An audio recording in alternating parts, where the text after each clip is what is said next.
In this video, I will show you how you can connect your OpenAI account in n8n.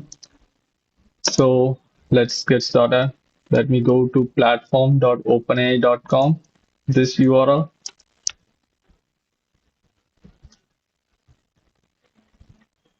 and create a project, sign up for an account. And once you sign up for an account, let me go to settings and API keys. Create an API key.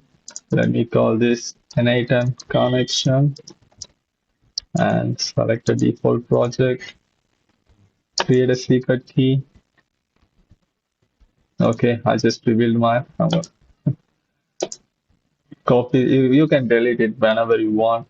Copy the secret key and just come to your n8n, create a new workflow or select an existing workflow. It doesn't matter. Just click, select OpenAI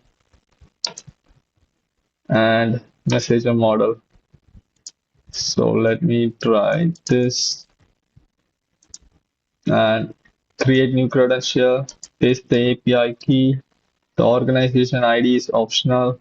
So once you paste it, it's over. You can just use whatever model you want. Let me try this model.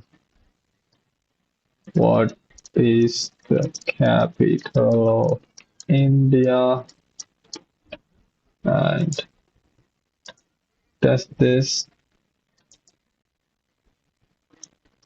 The capital of India is New Delhi. You can do whatever operation you want, guys. I'll just show you. You can use image generation, analyze image. You can do whatever. So this is just a connection video. If you want more, you can comment below. I will add that. Thank you for watching. See you in the next video.